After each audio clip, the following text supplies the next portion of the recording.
할렐루야. 지난밤 잘 주무셨습니까? 오늘도 목요일 아침 복된 날 보내시기를 축복합니다.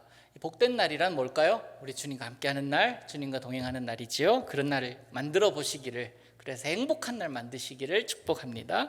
창세기 29장 31절부터 우리 마지막까지 보겠습니다.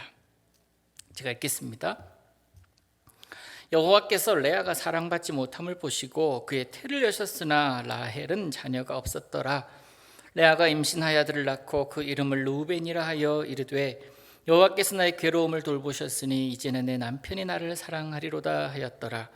그가 다시 임신하여 아들을 낳고 이르되 여호와께서 내가 사랑받지 못함을 들으셨으므로 내게 이 아들도 주셨도다 하고 그의 이름을 시므온이라 하였으며, 그가 또 임신하여 아들을 낳고 이르되 내가 그에게 새 아들을 낳았으니 내 남편이 지금부터 나와 연합하리로다 하고 그의 이름을 레위라 하였으며, 그가 또 임신하여 아들을 낳고 이르되 내가 이제는 여호와를 찬송하리로다 하고 이로 말미암아 그가 그의 이름을 유다라 하였고 그의 출산이 멈추었더라.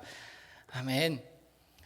사람은 자기를 좋아하고 자기를 인정해주고 자신에게 사랑 주는 사람을 좋아하는 것은 당연합니다. 나를 사랑해 주는 사람, 그 사람과 함께 있으면 얼마나 행복합니까? 불편함이 없어요. 그가 시간을 나에게 주고 마음을 주고 또한 주고 싶은 거 다 주잖아요. 그래서 그 사람과 함께 있기를 좋아하는데, 반면에 사람이란 자신을 싫어하는 사람과 자신을 부담스러워하는 사람과 내가 또 그가 싫은 사람, 그런 사람과는 함께 있는 것을 원하지 않습니다. 왜냐하면 사람이기 때문에 그와 함께 있는 시간이 10분이라고 할지라도 1시간처럼 느껴지고, 그 10분을 위해서 내가 무언가를 해야 된다는 것 자체가 너무나 싫어요. 너무나 싫기 때문에 우리 그게 사람 아닙니까? 그런데 하나님은 그러지 않으시잖아요. 모든 사람들의 하나님 아니십니까? 사랑받지 못하는 사람, 그 주변에 그를 좋아하는 사람이 아무도 없는 사람이라고 할지라도 그의 하나님이 되어주십니다. 누군가가 내 스타일이 아니라고 내가 외면한다 할지라도 하나님도 하나님 자신의 스타일이 아니라고 그를 외면하는 사람은 아무도 없습니다. 내가 누군가를 싫어하는 이유가 수백, 수천, 수만 가지라고 하더라도 주님은 그보다 더 큰, 그것을 덮고도 남을 만한 사랑의 이유를 가지고 그를 품어주십니다. 또 그렇게 나쁘게 생각하는 나를 사랑해 주시잖아요. 하나님은 그래서 사랑이고, 하나님은 그래서 온 인류의 구원자라고 하는 겁니다. 특별히 하나님은 고통받는 자의 부르짖음, 그 외면을 들으시는 분이시지요. 그래서 그 외면을 들으시고 그를 그곳에서 자유하게, 그 생각에서 자유하게 해주시는 분이십니다. 여러분, 그래서 어제도 수요 예배 때 말씀드렸지만, 내게 있는 문제, 내게 있는 어려움, 내게 있는 마음의 질병이든 몸의 질병이든 주님께 나가야 되는 이유는, 주님께서는 그 근원을 말라버리게 하실 수 있는 능력이 있기 때문에, 능력 자체이기 때문에 그렇습니다. 필로증 여인 앓는 그 여인을 외면하지 않으시지 않았습니까? 여러분, 우리 외면하지 않으시는 분이십니다. 왜냐하면 오늘 왜 또 이 얘기를 하냐면, 오늘 본문이 그 얘기거든요. 레아가 어찌 보면은 야곱을 속이면서 결혼 생활이 시작됐잖아요. 그러니까 야곱이 레아에게 마음을 주지를 않아요. 몸은 줬어요. 몸은 줄 수 있어요. 그러나 마음을 주진 않아요. 그런데 그 레아는 느끼지 않겠습니까? 그 마음이 너무너무 느껴졌을 것이고 힘들었을 겁니다. 그래서 레아가 살 길은 뭡니까? 아들 낳는 거예요. 그리고 나는 아들을 낳는데 내 동생은 아들 안 낳는 거예요. 그래야 내가 인정받으니까. 그 마음이 지금 계속 보이잖아요. 32절 보시면 르우벤이라는 아들을 낳을 때 맨 마지막 절 보세요. 이제는 내 남편이 나를 사랑하리로다.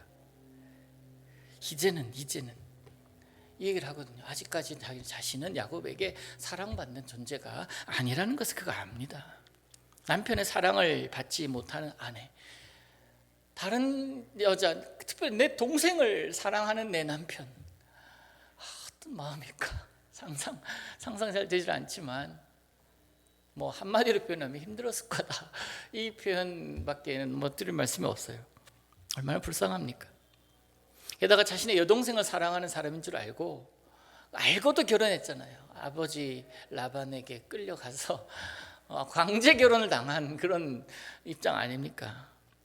이런 그를 하나님은 그 사랑받지 못하고 있는 그 레아를 생각하십니다.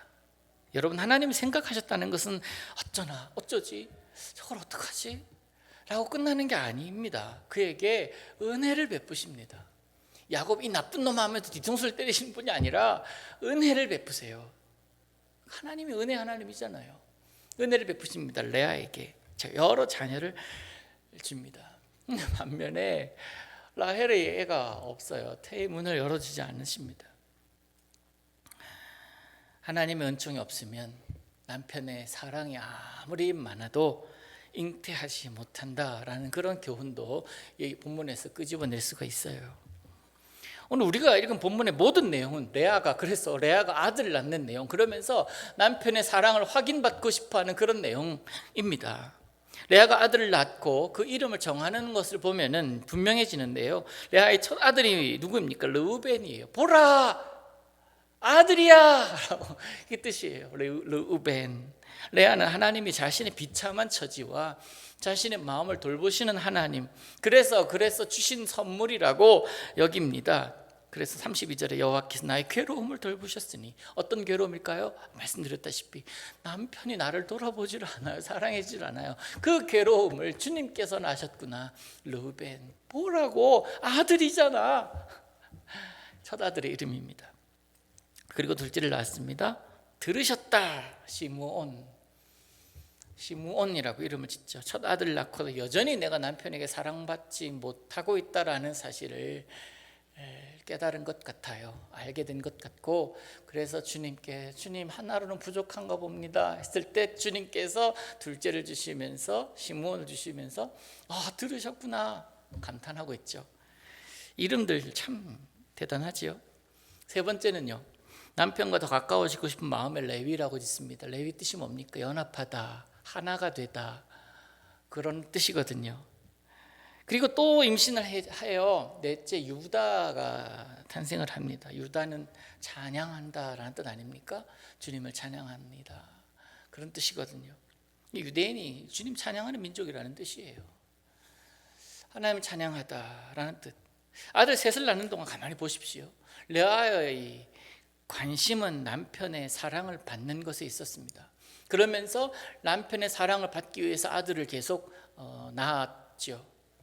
근데 넷째를 낳고서는 그 생각이 조금 달라져요. 유심히 보시면 더 이상 남편의 사랑에 연연하는 것 같지 않습니다. 35절 다시 보시면 아들을 낳고 이르되 내가 이제는 여호와를 찬송하리로다. 이제는 여호와를 찬송하리로다. 달라요. 남편이 나를 이제 지금까지 나를 돌아보지 않음에 대한 서운함이 있었지만 이제는 남편 안 바라봐도 되겠다. 이게 주님을 향한 마음으로 100% 이어졌다라고 할 수는 없는 게, 아들 넷이 든든히 바치고 있으니까 내가 뭐가 두렵겠나라는 그런 뜻도 됩니다만은, 결국 유다라는 이 이름을 짓고 난 이후에 하나님께 그의 시선을 돌리고 있는 것을 우리가 볼 수가 있는 거예요. 그렇게 보십시다. 레아의 관심이 남편에게서 하나님으로 옮겨졌다, 여호와로 옮겨졌다라고 보십시다. 레아는 자신의 아들들이 하나님께서 주신 선물이고 나를 위로해 주시는 표징이다라고 여기면서 하나님을 그때서 찬송합니다. 그리고 그들이 하나님의 뜻을 이룰 자들임을 믿었습니다. 그러면서 출산이 멈춰요. 그러나 하나님 나중에 그 두 아들을 더 허락하십니다. 이사갈, 스불론을 더 허락하시는데 그 30장에 나오거든요. 레아가 아들을 낳는 이 과정 속에서 우리가 생각해야 될 것이 뭘까요? 물론 아이를 간절히 구하는 과정에는 이런 은혜가 있어야 될 것입니다. 구해야 돼요. 생명의 주관자가 하나님이심을 믿고 하나님 뜻이 무엇인지를 분명하게 가르쳐달라고, 보여달라고 그렇게 기도하면서 하나님의 응답을 받아야 돼요. 무작정 우리는 아닌가 봐 생각하는 것 오산이에요. 하나님의 분명한 뜻 안에 우리가 거해야 됩니다. 모든 상황 가운데. 그래서 하나님께 깊이 기도하는 거예요. 그래서 기도하신 후에 주시기도 하는 분이심을 우리 잊어서는 안 됩니다. 그리고 또 발견해야 될 두 번째 모습은 고난의 길, 그 길을 걸으면서 레아의 믿음의 태도를 봐야 되는 것 아닐까 싶습니다. 라헬 그 동생과 비교당하면서 레아는 서름도 많았을 거예요. 억울함도 많았을 것입니다. 그러나 그는 그에게 주어진 현실 가운데 주님을 계속 생각합니다. 내가 겪는 고난이 크신 하나님 앞에서 얼마나 작은지를 알게 해달라는 기도가 그에게 있었을 것이고, 또 그 기도는 지금 오늘을 살아가는 우리들에게도 있어야 됩니다. 내가 가지고 있는 문제, 내가 가지고 있는 스트레스, 내가 가지고 있는 고난, 내가 지금 겪고 있는 이 상황이 주님 앞에서 얼마나 작은 것인지를 알게 해달라는 기도. 그래서 결국 주님 붙들면 작은 것들은 점점 잊혀지고 없어지게 되는 것. 있어도 무시할 수 있는 큰 마음이 우리에게 주어지는 것 아니겠어요? 여러분이 걷고 있는 길이 다 있을 것입니다. 다 다르죠. 고난이 얼마나 큰지 고난의 크기를 재면서 나는 이런 크기, 이러한 규모 갖고 살아가는 존재야. 고난의 크기를 재면서 묵상하면서 눌리지 마세요. 그런 것에 눌리지 마시고 그보다 크신 하나님 생각하면 그걸로 다 덮이잖아요. 그죠? 그걸로 다 덮이잖아요. 고난 중에 부르는 노래, 주님을 생각하면서 주님을 향한 고백은 그래서 값진 것이고, 고통 중에 부르짖는 자를 주님은 외면하지 않으시는 분이심을 깨닫게 될 것입니다. 오늘도 여러분이 걷는 길에서 어떤 상황 속에서도 주님 생각을 끊지 않기를 바라요. 꼬리에 꼬리를 물으면서 주님은 이래서, 주님은 그래서, 주님은 그러므로, 주님은 이럼에도 불구하고 우리 주님만 노래하는 오늘을 살아가시기를 우리 주님 이름으로 축복합니다. 하늘에 계신 우리 아버지여, 이름이 거룩히 여김을 받으시오며 나라 임하옵시며 뜻이 하늘에서 이룬 것 같이 땅에서도 이루어지이다.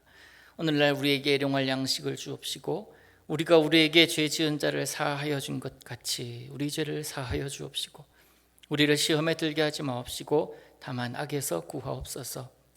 대개 나라와 권세와 영광이 아버지께 영원히 있사옵나이다. 아멘.